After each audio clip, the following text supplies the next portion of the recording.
ES Audio. From the Evening Standard in London, I'm David Marsland, and this is The Leader Weekends. Every Saturday, we bring you a bonus episode of our business podcast, How to Be a CEO. This is a cut-down version, so hit the link in the show notes to hear the full thing, or search your podcast provider for How to Be a CEO. There are new episodes every Monday morning. You know, we do quite a lot of drama on How to Be a CEO. It's a rollercoaster life being an entrepreneur. But there is another side to it.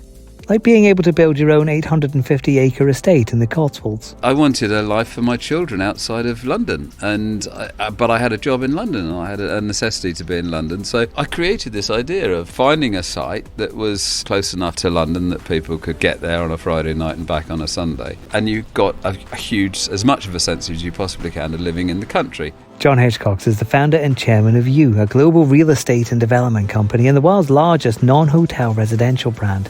We're going to be hanging out at their Lakes estate about 90 minutes from London. It's a very peaceful place where residents can retreat to their timber and glass second homes with interiors by people like Kelly Hoppen and Jade Jagger.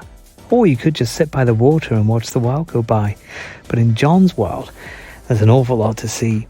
Like the £1.3 billion regeneration of Olympia in London. And I've been involved in the rejuvenation of many parts of London and many parts of other cities around the world over the last 40 years. You know, we had this great renaissance through that period of the early 90s, and I feel like we're at the beginning of another one of those.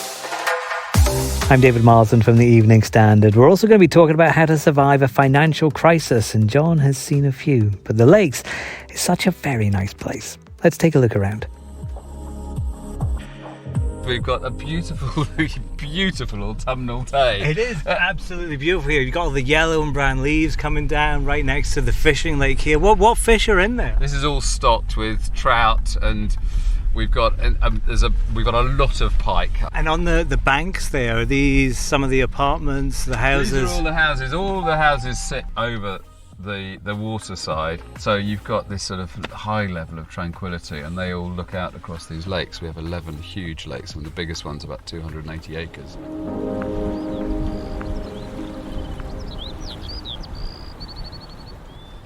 So we're here at the lake, sitting by the lake with all of these lovely homes effectively right in front of us here.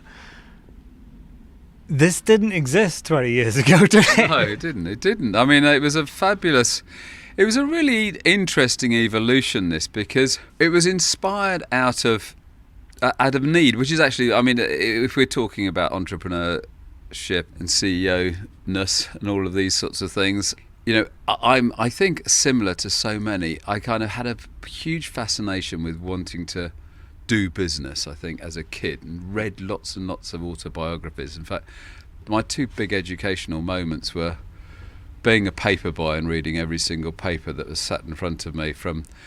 My paper round started in the village and went through a council estate, then progressed from the council estate to the sort of Guardian readers, to the Observer readers, and then all the way out to the Times and Telegraph readers.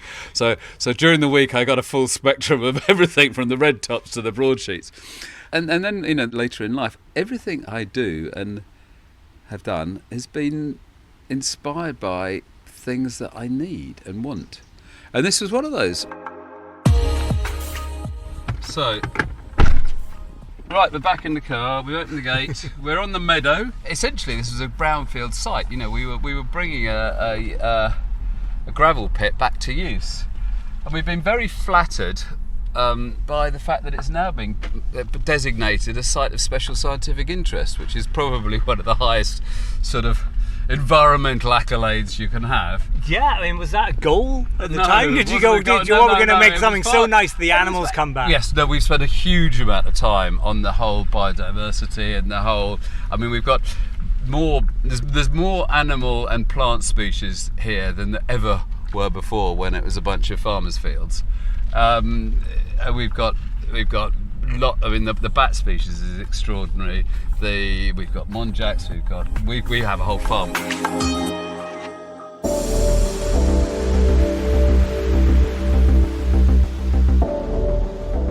I wanted a life for my children outside of London, but I had a job in London and I had a necessity to be in London. So I tried the moving out to the country, but where you find yourself sort of isolated in a way without much of a social environment, and also slightly at a limb because you don't have that much in common with all the people that are local that you do meet, and you tended to meet back in those days. You met them in the pub.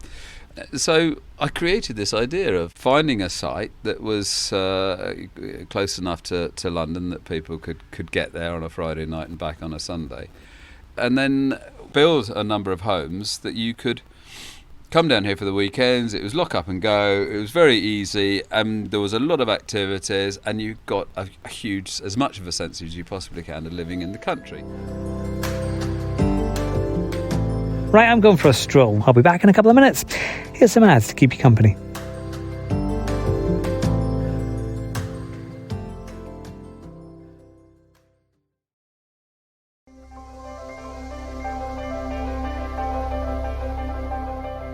I wasn't going to use this as the hook to talk about your new Olympia project, but obviously, what is it with you launching projects during times of financial turmoil? John, why are you choosing now? I'd beg to say that's a coincidence and perhaps a misunderstanding, because our U business, which is in 46 countries, that we're launching 2 or 3 or 4 projects a year. So there is a continuity to the launch of projects, and obviously when you do that kind of volume, you're going to launch some of them into a poor market. And secondly, I'd say that Olympia's been an extraordinary story, and is likely, because of the scale of it, to run through the complete economic cycle once or twice, and it has done throughout its life.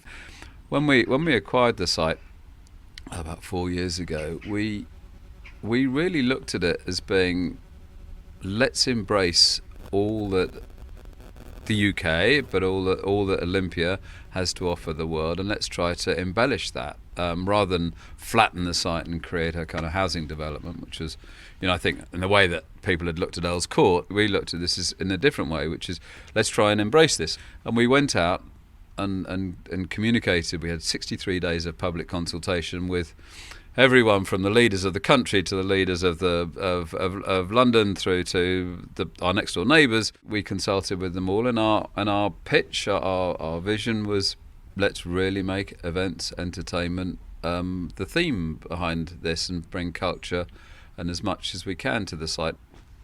I do feel if there was one consequence of the pandemic and lockdown, it's when things opened up again and people really appreciated live events again, didn't they? They wanted to go out, and see things, meet people, go to restaurants, that kind of thing. Have you felt that? I mean, it's been interesting because we were talking earlier, and I listened to your lovely show with Des Gunawandina yesterday. We were involved in the early renaissance of the restaurant industry when we built Mezzo, which I think was the largest restaurant in London at the time, in Soho. And Soho was dead before then. And I've been involved in the rejuvenation of many parts of London and many parts of other cities around the world over the last 40 years. We had this great renaissance through that period of the early 90s of the restaurant culture. Yeah. And I feel like we're at the beginning of another one of those. And it's horrible to say that the causes of these, unfortunately, is the kind of pressure that, in this particular case, that the pandemic caused on the hospitality, the events and entertainment industry. And as you say, the byproduct of that is the frustration of the visitors because they can't go out. And so the moment they can go out, they all want to go out to restaurants, they all want to go out to shows. I mean, I've got, Simon Le Bon, who's just buying here. He's a great friend. He's just been on tour, and they're having massive tours around the world because everyone wants to go out and do and see and be with people and have this sort of, this human connection again. And I think we're at the beginning of a new restaurant renaissance, in London. And the thing about London in particular, London, there's 300 or 400 shows a night. Yeah. There's no other city in the world that has that kind of volume. And when you go out, generally when you go out to eat, you go out to participate in that urban city living.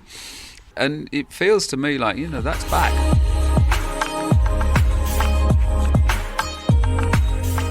That was John Hitchcox from You. For more news, interviews and the best analysis, head to standard.co.uk/business or pick up the Evening Standard newspaper. How to Be a CEO drops first thing every Monday morning. I'd love to see you again next.